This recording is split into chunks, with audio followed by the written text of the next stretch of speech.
Hey, hello everyone. I'm home in California from Mazatlan, Sinaloa. I'm sorry, home in Colorado, not California. And it was a pretty uneventful ride here. I rode my Honda GL 1800. In 2 days, I rode from Mazatlan to Tucson and crossing and there's a reason why I took that rather long route instead of going through the center of Mexico and Chihuahua and Durango and Chihuahua. Just because state crossings were rumored to be iffy, like there were long lines or something. Nothing could have been further from the truth crossing from Sinaloa to Sonora. Then when I got to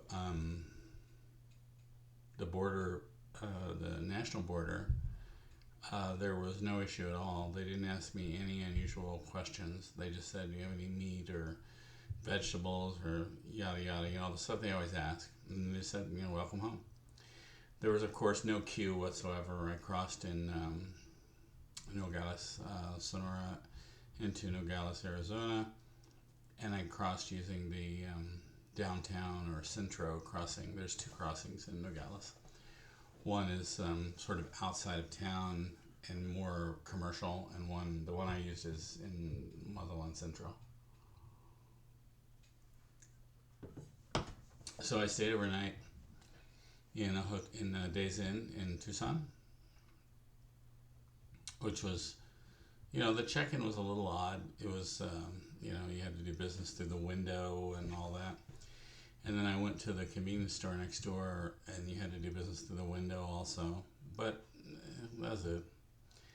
I was able to get, even though it was like 11 o'clock at night, I was able to get some food from Uber Eats. So, yeah, it was good. And the next day, I drove the 930 miles from Tucson to home in Colorado. And it was pretty good. I got here about, God, I can't remember, like 9:30 or 10 o'clock at night or something like that. It was dark, but it was not cold. The next day, it snowed about 10 inches, so I had to get here. I knew that it was going to snow. It was going to be nasty. So I couldn't take a couple of extra days and like drive around central Colorado, which is what I wanted to do. In terms of what's going on here, it's about the same. I mean, we have, the stay-at-home lockdown thing. The shortages are basically over. I went to the grocery store this afternoon at maybe 1:30 or 1 o'clock or something, or 1300, and they had everything: toilet paper, paper towels, bleach, all the stuff that is rumored to be in short supply. So I think the shortages might be over. They did not have any hand sanitizer, but I think that's coming. I don't think it'll be a big deal. A lot of Coloradoans are wanting to go, back outside. This is a very outside, outdoorsy state.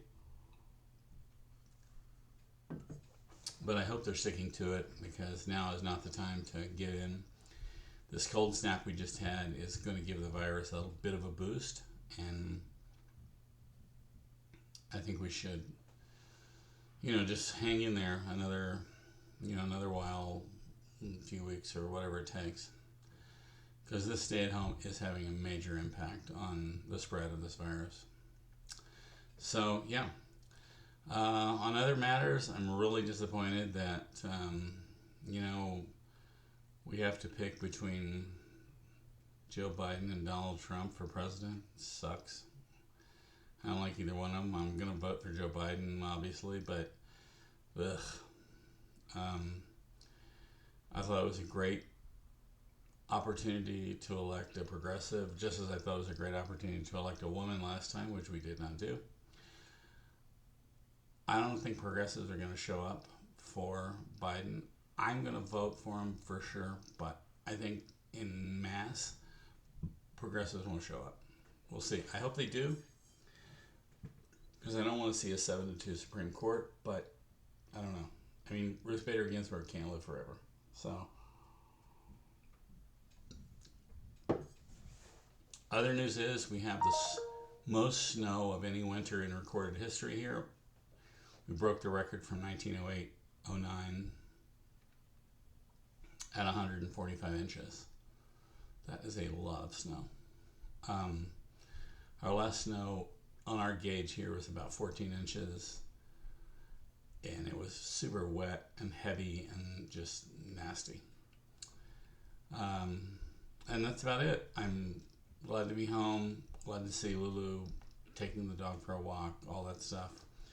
And finally, my daughter, who I'm sure will not see this, says she watches my videos, so we shall see. So call me Bubba. Mwah.